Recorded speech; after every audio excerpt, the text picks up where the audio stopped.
سب کی نظر کریں تاکہ ہر کوئی اس سے مستفید ہو سکے، ہر کوئی اس سے فائدہ حاصل کرے۔ عمل کیا ہے؟ وہ بچے جن کے رشتے نہیں آتے یا مناسب رشتے کا بندوبست یا انتظام نہیں ہوتا یا دلی مرادیں پوری نہیں ہوتی یا جن کی شادی تو ہو جاتی ہے پھر اس کے بعد اولاد کے مسئلے ہوتے ہیں، ڈاکٹروں کے چکر کاٹتے پھرتے ہیں، درگاہوں پہ دھکے کھاتے ہیں، عاملین حضرات کے پیچھے بھاگتے ہیں، ایسے انسانوں کے لیے صرف یہ چھوٹا سا عمل ہے جو گھر میں بچیاں بھی کر سکتی ہیں، باہر مرد بھی کر سکتے ہیں، کہ ہر نماز کے بعد اول آخر 11 مرتبہ درود پاک پڑھیں اور 123 مرتبہ سورۃ النصر کی تلاوت کریں۔ انشاءاللہ ان بچیوں کے نیک صالح فرمانبردار رشتے، مناسب رشتوں کا اللہ تبارک و تعالی بندوبست فرما دیں گے۔ اور جو باہر حضرات ہیں جو تسخیر کے لیے پڑھنا چاہتے ہیں، لوگوں کے ساتھ میل جول ہے جن کا، پھر ان کو عزت و رسپانس نہیں ملتا، پریشان ہوتے ہیں، لوگ ان سے الرجک ہوتے ہیں، لوگ ان سے بھاگتے ہیں،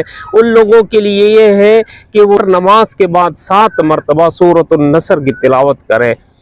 سورۃ النصر کی تلاوت یہ عاجز آپ کو کر کے دکھا دیتا ہے کہ بسم اللہ الرحمن الرحیم، اذا جاء نصر اللہ والفتح ورأيت الناس يدخلون في دين الله أفواجا فسبح بحمد ربك واستغفره إنه كان توابا۔ یہ آپ نے 123 مرتبہ پڑھنی ہے، دلی مراد 17 دن میں انشاءاللہ پوری ہو جائے گی، یا پھر وہ حضرات جو 123 نہیں پڑھ سکتے وہ 7 مرتبہ ہر نماز کے بعد اس کی تلاوت کریں۔